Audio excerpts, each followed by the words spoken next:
Bonjour à tous et bienvenue dans cette vidéo de prévision par signe astrologique pour le mois de novembre 2022. Voilà déjà 11 mois que je ne me suis pas collée à l'exercice et certains d'entre vous me l'ont demandé, donc voilà, c'est fait. Je vous rappelle bien sûr que ces prévisions sont d'ordre général et ne sauraient remplacer une consultation toute personnelle où je suis totalement connectée avec vos énergies propres. Toutefois, je vous invite à prendre en compte votre signe zodiacal ainsi que votre ascendant et signe lunaire pour avoir beaucoup plus de détails. Conservez votre libre arbitre, je vous présente ici des éventualités, des pistes, car il y a 1001 façons d'aborder la vie et ses différentes leçons.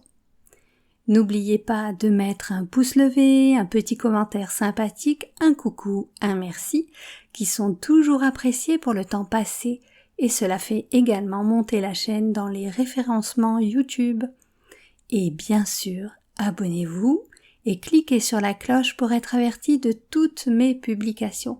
Bon visionnage à tous et au plaisir de vous accompagner. Bien le bonjour mes amis Balance, ascendant Balance et ceux pour qui la lune se place dans ce signe. Voyons un peu ce qu'il en est de ce mois de novembre et surtout à quelle sauce vous allez être mangés. Pour ce faire, je vais prendre 2 cartes pour chaque thème et nous allons entrer tout de suite dans le vif du sujet avec, pour commencer, une mise en lumière de votre état d'esprit qui se présente ainsi. Avec le tarot de Marseille, nous avons la carte du chariot et puis avec le nouvel Étéia, celle de l'encre qui est renversée. Il semblerait donc que pour vous les balances, vous ayez pris la décision de vous mettre en action. Seulement voilà, ce qui m'apparaît ici, c'est une sorte d'indécision sur le chemin à prendre. Alors oui, vous pouvez être fier de vous juste pour avoir pris cette décision de bouger, de bouger votre popotin. D'ailleurs, on le voit bien avec le personnage qui se trouve dans ce chariot. Il est fringant, déterminé, particulièrement décidé. Mais avez-vous bien pris la mesure de ce qui vous attend ? Parce que justement, cette carte vous présente sur le départ, mais, il y a un mais. Il est bon en cartomancie de bien observer les cartes au-delà de l'intuition, qui vous donnent, elles, des messages complémentaires en réalité. Alors, est-ce bien vous qui menez votre barque, si je puis dire ? Où sont les rênes ? Regardez, observez la carte. Pourquoi les chevaux ne sont pas orientés dans la même direction ? Est-ce que c'est vous qui hésitez entre 2 voies à emprunter ? Et les roues de votre chariot ne risquent pas de vous conduire bien loin si vous regardez vu leur sens. Qui plus est, avec la carte de l'encre qui se présente à l'envers, c'est le hasard qui ressort. On pourrait dire que vous naviguez à vue, sans vraiment de plan de route défini. Vous vous laissez porter et peut-être même influencer par les autres, les circonstances ou le sens du vent. Je dis souvent qu'il faut s'écouter, il faut écouter son cœur pour faire des choix, prendre des décisions. Seulement, si nous sommes incarnés avec un mental, c'est qu'il doit lui aussi servir à quelque chose, et même si parfois on lui en veut, on peste après lui, son rôle à lui, c'est tout de même de nous éviter de faire des âneries qui pourraient s'avérer préjudiciables pour notre avenir. Dans le chariot, le personnage, si vous regardez bien, il n'a pas son regard tourné vers le futur, qui serait à droite. C'est une convention du tarot. Il regarde presque vers le passé d'ailleurs, vers la gauche, et il pourrait ainsi se mettre en action sur des observations relevant d'expériences dépassées, sans doute glorieuses, mais devenues obsolètes, car aujourd'hui, nous sommes dans le présent. J'ai donc vraiment envie de vous dire de conserver votre motivation sur le plan de la mise en action. Mais attention à bien penser, peser vos objectifs, ne partez pas bille en tête, au risque de vous tromper de route et de le regretter.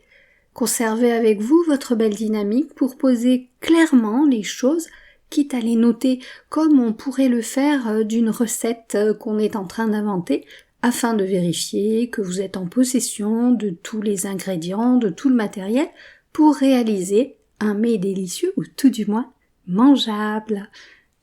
Vous avez besoin de stabilité, d'équilibre, c'est bien sûr le propre de votre signe. Donc faites en sorte de ne pas vous perturber de trop. J'aime bien dire que du déséquilibre naît l'action, mais il est fondamental de ne pas se mettre en danger non plus en prenant des risques non calculés. La carte de l'encre renversée, elle nous parle, elle, de hasard, ce qui est totalement à l'opposé de votre mécanisme de défense qui est le contrôle. Poursuivons à présent avec le relationnel, tant dans le domaine amical que sentimental ou même familial. Nous avons la carte de la mort et la carte de l'œuf juste à côté. Alors, comme vous le savez, comme j'aime à vous le répéter en séance, il n'est pas utile de craindre la carte de la mort dans le tarot de Marseille ou dans d'autres oracles. Elle annonce rarement une véritable mort. Toutefois, elle est bien là pour signaler une nécessité de transformation, de nettoyage de l'ancien pour préparer le terrain du renouveau. En plus, avec la carte de la naissance à ses côtés, nous sommes vraiment sur « je nettoie et j'accueille ». C'est un processus alchimique qui se produit. On transforme le vieux pour créer quelque chose de neuf, de transcendant, de motivant. Donc dans le domaine sentimental, pour certains, il peut s'agir bien évidemment de rupture, mais pas forcément. On pourrait aussi supposer que les vieux fonctionnements sont à faire évoluer pour correspondre à de nouvelles énergies, une nouvelle dynamique relationnelle. Cela peut vouloir dire également, si vous êtes célibataire, que vous devez laisser le passé, vos expériences anciennes derrière vous pour aller vers autre chose, une nouvelle histoire. En restant chargé finalement des miasmes du passé, eh bien vous allez repousser inconsciemment un futur prétendant ou une prétendante. C'est dans votre aura, c'est invisible. Rappelez-vous d'ailleurs que l'on attire ce que l'on vibre. Donc si vous vibrez la rupture, la rancœur, la trahison ou tout autre sentiment négatif, eh bien par effet miroir, vous allez récolter la même chose, c'est-à-dire un individu qui sera un chien perdu sans collier par exemple, une pauvre petite chose blessée en miroir de qui vous êtes. En amour, je vous le rappelle, le but, ça n'est pas de soigner l'autre. Pour ce qui est du domaine de l'amitié, il est fréquent, en ces temps troublés, que finalement les relations se distendent. J'en ai beaucoup de retours dans les consultations, et ceci pour de multiples raisons. Accueillez et n'en faites pas tout un plat. S'il est possible de changer les tenants et les aboutissants, faites. Mais ne vous soumettez pas pour conserver l'affection, la reconnaissance de quelqu'un. Il est tout à fait normal de laisser sur sa route des personnes, des relations. C'est quelque chose en soi qui est sain, c'est preuve d'une certaine évolution. En tous les cas, ce qu'on me dit là, c'est que vous êtes arrivé à terme, si je puis dire, et que certaines réflexions ont eu besoin de mûrir comme pour une gestation avant d'éclore dans la réalité. Et vous pouvez désormais renaître comme le phénix de ses cendres, qui plus est, en version optimisée 2.0. Allez, sur ces belles paroles, nous enchaînons avec l'aspect professionnel du mois. Donc pour ce domaine, au tout début, je vous parlais de votre besoin d'équilibre et de définition d'un plan de route. Eh bien, cette carte de la justice, elle vient renforcer la nécessité de bien peser le pour, le contre de la situation actuelle. Cette carte, c'est vraiment celle qui vous représente. Elle représente les balances, elle représente cette droiture, cette justesse, cette sagesse, cette raison, enfin le besoin que vous en avez surtout. Avec la carte de la fée à l'envers, moi qui vous parle d'équilibre, eh bien là, vous êtes confronté à une situation bien qui ne va pas dans le sens que vous souhaitez. On vous parle d'hostilité, de contrariété, de différend. Et il semblerait que dans votre job ou votre activité quotidienne, alors je pense aussi aux personnes qui par exemple sont mères au foyer, parce que oui, c'est un travail à plein temps. Eh bien, votre stabilité, on dirait qu'elle est mise à rude épreuve par des chicaneries, des critiques, des disputes, des remontrances, que vous pouvez d'ailleurs vivre très très mal. Vous n'aimez pas que l'on vous mette en défaut et vous ferez tout pour redresser la barre au plus vite. Alors c'est peut-être pour cela que votre chariot du début a du mal à se mettre en route parce que vous aurez maille à partir avec des problèmes et des personnes qui vont vous ralentir. Mais ce que je perçois aussi, c'est une blessure au fond de vous qui vient, qui se réveille, un manque de confiance en vous, un manque d'estime de vous, quelque chose que finalement vous dissimuliez par un contrôle extrême. Là, on est en train de me montrer avec des flashs, des livres de contes parfaitement tracés à la plume, comme dans l'ancien temps. Et certaines feuilles sont arrachées ou tachées, l'écriture devient finalement floue, l'encre abavée, et cela sème le trouble dans ce qui était parfaitement ordonné. Alors bien entendu, c'est une image, mes guides me montrent souvent des images comme ça, mais l'analyse que je peux en faire là, c'est soyez plus souple pour pouvoir accueillir des surprises qui peuvent être pas toujours agréables et qui peuvent aussi vous déstabiliser grandement. Sachez être comme le roseau de la fable, il plie mais ne rompt pas, et plus vous serez rigide, plus vous serez fragilisé vis-à-vis d'une personne ou d'une situation conflictuelle. Alors vraiment, je vous invite à faire le dos rond, à attendre aussi que les choses se tassent et surtout à ne pas les prendre pour vous, ça c'est super important. Prenez de la hauteur, connectez-vous à plus grand que vous, on va dire à une sagesse supérieure, trouvez du soutien ailleurs, parce que là c'est vraiment passager et il est fondamental pour vous de bien conscientiser les problématiques avant d'agir en accord avec votre cœur et votre mental. On me dit la médiation entre les deux. Bien, allez, passons au domaine financier, matériel, avec la carte du pape et celle des amants. Voici deux cartes qui nous apportent un moment de bienveillance, on va dire de légèreté. Ça va vous permettre de souffler dans ce domaine-ci en tous les cas. Alors, ce qui est exprimé ici, c'est que, quelle que soit votre situation financière en ce moment, ou ce qui concerne vos biens matériels, immobiliers, toutes les possessions, en fait, ce mois-ci, il semblerait placé sous le signe de la réassurance et de l'entraide. On sent qu'il y a une protection supérieure, une sorte de bénédiction. Et visiblement, en cas de difficulté, on va dire toute relative, vous saurez trouver, vous, la personne ressource pour vous accompagner. Alors, j'entends par là quelqu'un avec une certaine connaissance du domaine concerné qui pourra vous aiguiller d'une façon sage, d'une façon posée. Cette personne, ou cet ensemble de personnes d'ailleurs, on va dire un collège d'experts, peut-être une société, un cabinet, voilà.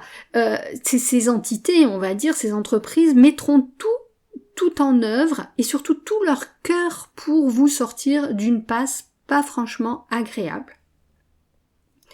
Il est essentiel pour vous de déléguer à une personne influente dans son domaine, parce que toutes ces préoccupations dans le domaine financier et matériel, c'est peut-être pas de votre ressort et quand on a la tête dans le guidon, on ne voit plus rien.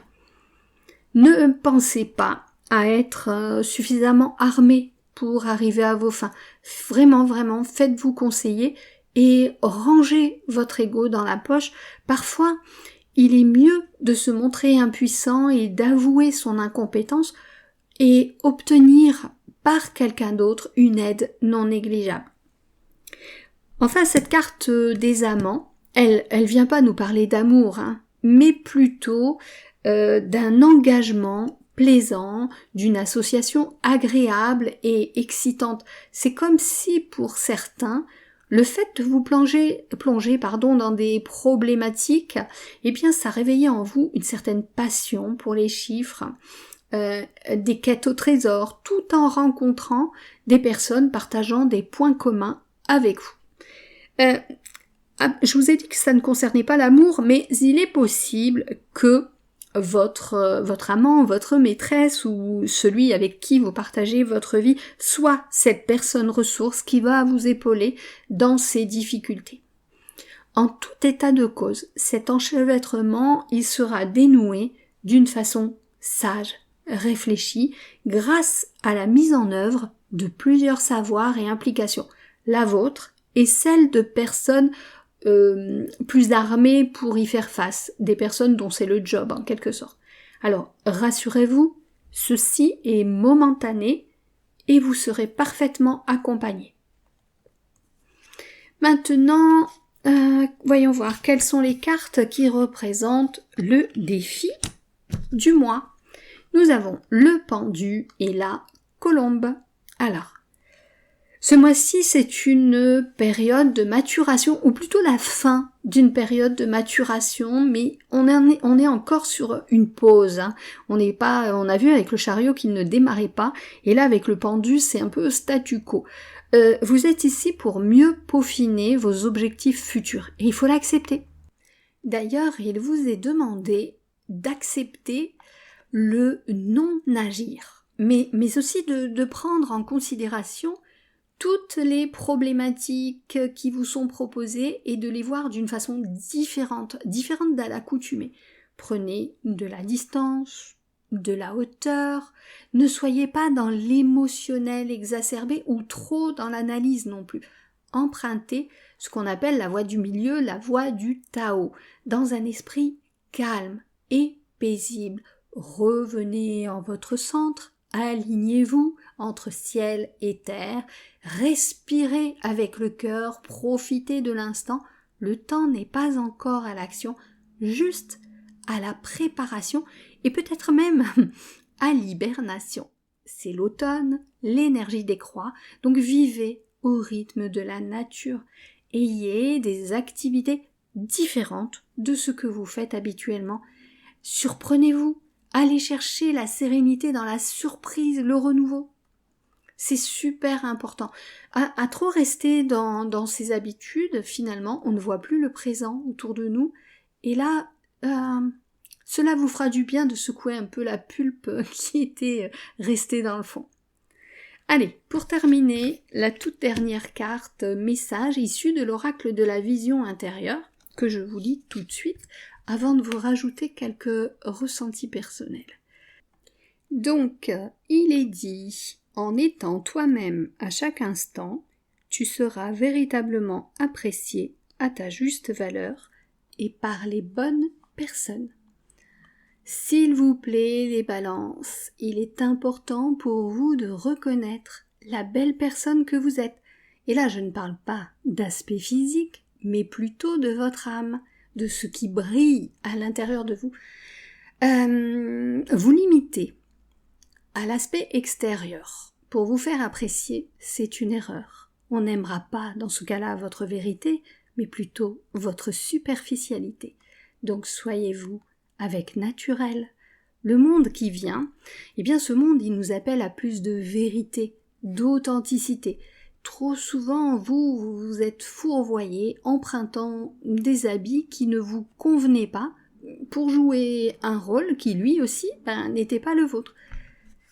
Vous comprenez ?